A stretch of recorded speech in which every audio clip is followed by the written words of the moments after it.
r/NoSleep. Posted by u/10minute horror. I'm a retired major crimes detective and I've seen true evil 3 times in my career. All 3 were in the last decade of my career.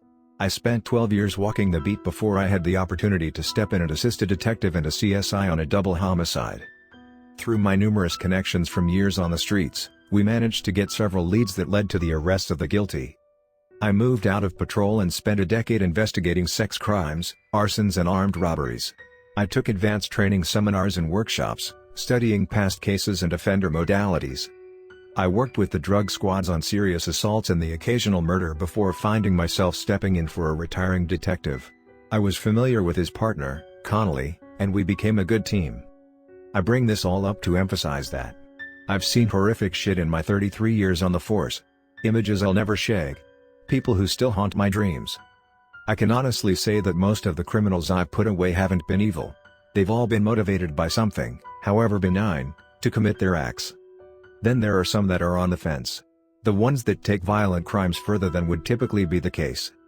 And then there are those that dream up horrific atrocities to be inflicted on the world around them, because why not? Patty Wilson fell somewhere beyond the shades of your typical serial killer. She was the first person I encountered on the job who I could reliably say had true evil in her. Patty was an RN that had moved into an OB-GYN and birthing clinic in one of the city's lower-class neighborhoods. This particular clinic had a terrible miscarriage and stillbirth rate, but the numbers were fudged and kept hidden. Eventually, people in the neighborhood started talking and word got out of how many deaths there were. Our station was contacted and normally the type of thing would land on another desk, but we were short-staffed, so Connolly and I were brought in. Our investigation led us to Patty, and we found that in her 23 years at the clinic, there'd been over 2,000 miscarriages. She'd been giving a chemical cocktail to the expectant mothers, claiming it would help with sleep. Instead, it gradually killed the fetus as it grew. We'd also discovered that after several dozen healthy births, Patty would take the baby away to be cleaned up but would return with the horrible news that the baby had died shortly after being delivered. Our investigations into that didn't lead anywhere concrete. But one of the threads we were pulling on led us to believe Patty had been lying to the mothers, telling them their baby had died, when in fact the baby was healthy but was shipped off to the highest bidder. A live baby on the black market could fetch a tidy sum, whether for organ harvesting, stem cells, or something more deviant and horrific. We believed it was racially motivated, as almost all the miscarriages and stillbirths occurred exclusively with black parents. But Patty denied it all. I remember watching Patty in our first interview with her. Her face was normal and moved expressively as she spoke and answered our questions. But her eyes didn't. They were empty, black holes, and the longer you stared into them, the more uncomfortable you became. Even after the trial, which had her served with multiple life sentences, Patty denied any wrongdoing. The next case where I witnessed true evil, it fractured into an investigation involving multiple events. Connolly and I were called in to investigate an attack on a beach volleyball tournament. On the city's largest beach, there was a national tournament with over 300 teams playing on 50 courts over the course of the weekend. The ages were from 12 to 65 and were both men and women. During morning warm-ups before the first game on the first day, one scream turned into 2 screams turned into 100 screams. Over 1/3 of the players needed immediate medical attention. Their feet, ankles, knees, thighs, hips, stomachs, and in some cases up to their shoulders and face, were covered in deep, gushing cuts. Someone had gone to the beach the night before the tournament, and brought hundreds of small, flat pieces of wood with razor blades sticking up from the centers in an upside-down capital T shape. The wood was dug into the sand, with the blade's sharp end pointed upward, and hidden just under the surface so no one could see them. It must have taken hours to set up. There were no deaths, but the damage that was caused resulted in hundreds of injuries and several dozen athletic, young adults with sliced Achilles tendons and a dwindling future in sports. As with every investigation, we started off at the crime scene and worked our way outwards in tight, concentric circles. While the CSIs were combing the beach, Connolly and I were interviewing the people who ran the tournament, looking for any enemies or people who might want to target them in this tournament in particular. But those led nowhere. Sadly, the CSIs fared no better. The entire crime scene was awash. There were so many footprints and shoe and sandal prints in the sand it was impossible to search for tracks. And the actual razor blades and pieces of wood had been doused in bleach before being placed in their small dugouts. There were no security cameras on the beach, and the lone one that was in the parking lot didn't capture any cars between the hours of midnight and 7 a.m. Our phones were ringing off the hook with tips, but there were no real leads. After a month, we were nowhere in the investigation. Then a new investigation came in and our hamstrung department got even tighter. Connolly and I took it on as well. At a senior's home along the city's waterfront, a fire had started in the basement. Because of the accelerants used, it quickly overtook the first 2 floors. From there, the rest of the 8-story building went up. 22 residents and 9 staff died in the fire, all from smoke inhalation. We scoured the undamaged security footage, but again found no suspects around the parking lots or front entrances. The footage from the rear of the building was destroyed, so we couldn't check it. Then a third investigation dropped onto our desks. This time, there was a mass poisoning in a junior high school cafeteria. There were 23 deaths, 15 of which were students, and over 100 severe injuries. Our investigation showed that someone had stealthily broken into the school overnight and poisoned every piece of food in the cafeteria stockroom, fridge and freezer with arsenic. It was a miracle more people didn't die. All the school's exterior cameras were working, and after scouring them for clues, we finally found one at the back doors. The footage captured someone dressed in all black, with a hood and ski mask over his face. He'd used a small set of lock-picking tools to enter the back door which led to the kitchen. He used the same door to exit and ran off across the soccer field towards the water. And everything made sense. The beach volleyball courts, the senior's home, and now this junior high. They all backed out onto the water.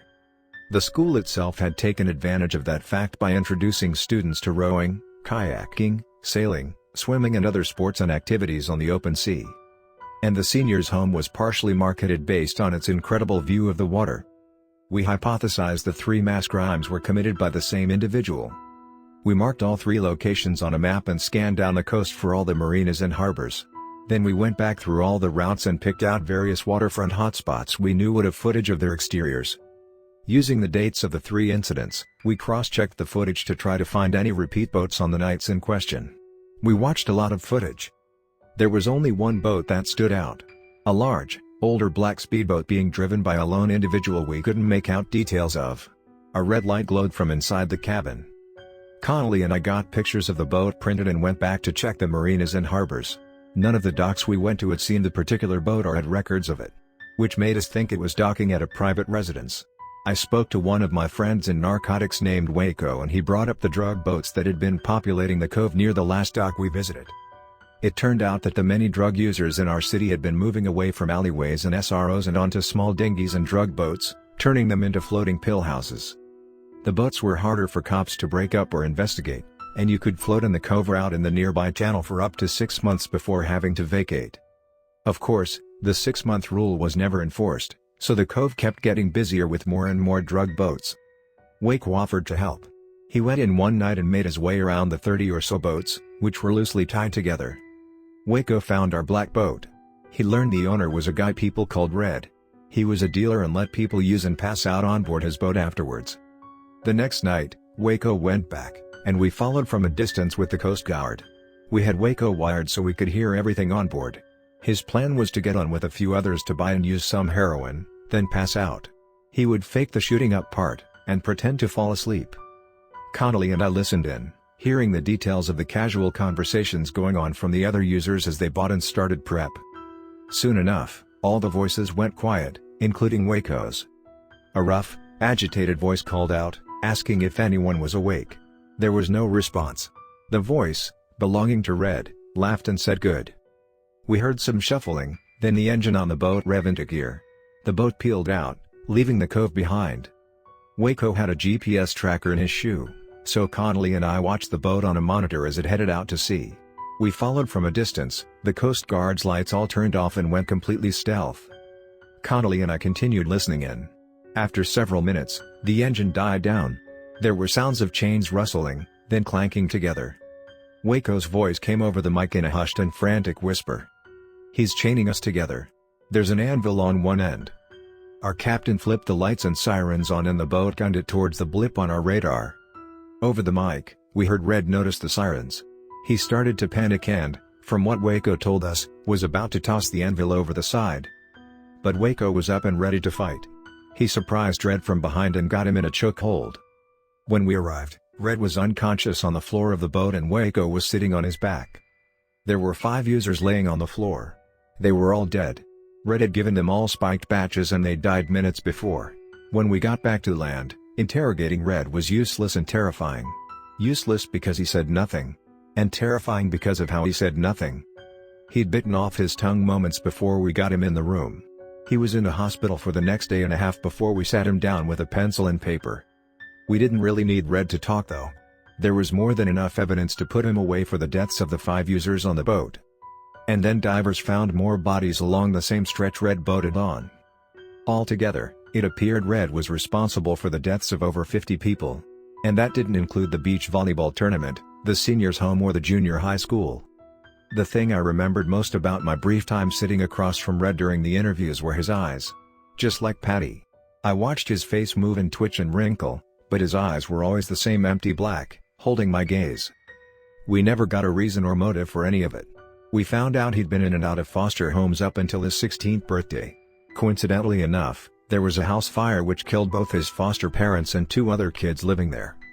After that, Red disappeared for a few years, then got nabbed for an assault in a movie theater and spent his 20s in and out of prison. Who knew how much destruction Red had caused over the course of his life? My third experience with True Evil was just as Connolly was nearing his retirement. Poetically enough, it was our last case together. We'd been investigating the individual abductions of 6 Caucasian women between 18 and 22. It was a little old for grooming gangs, and we ruled out human trafficking. We'd done a ton of legwork and repeat interviews with friends and family. No one went back on previous statements, everyone was solid. We didn't have a single person of interest. We did have one connection between the girls, they all traveled in similar underground heavy metal and punk rock circles. They also appeared to have a similar fascination with Satanism.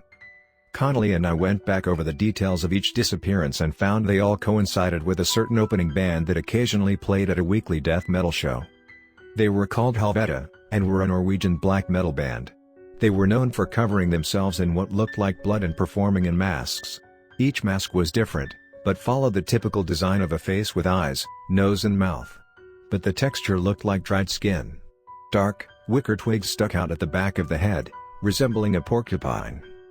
The more we read of them, the more they became our suspects.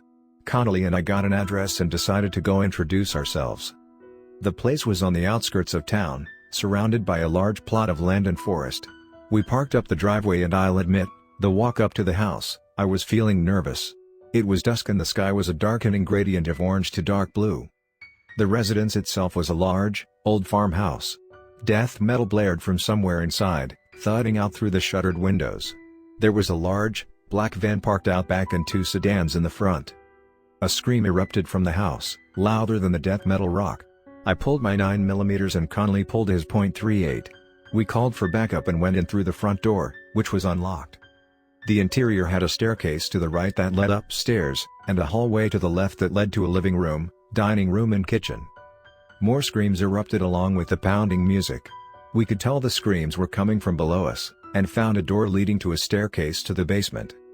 The screams and music got louder and were joined by chanting. Connolly led, trigger-fingered, creeping his way down the stairs.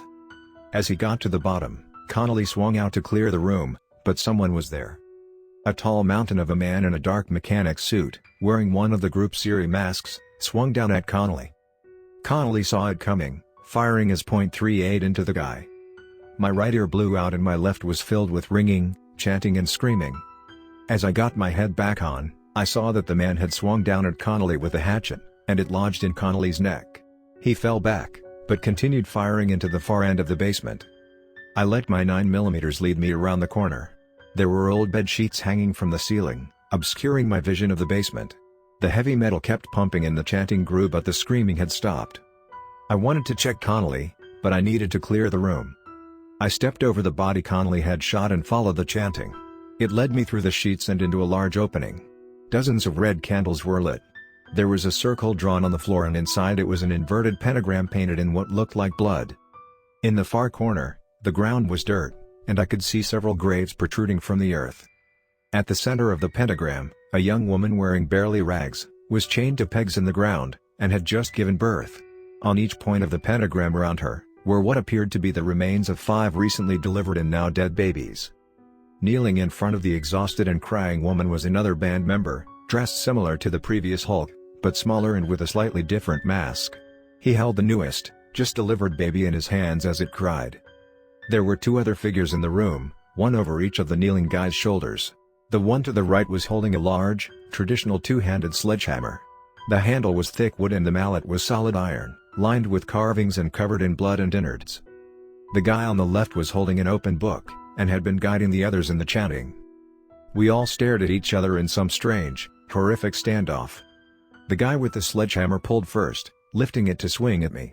I leveled up on him and walked 2 rounds into his chest before turning to the other two. The guy with the book threw it at me and lunged. I managed to get 2 more rounds off into him, but his momentum carried him through me and we hit the floor heavily. My head cracked the ground hard and I saw the familiar stars rushing the edges of my vision. Everything sounded like it was underwater but was moving really fast.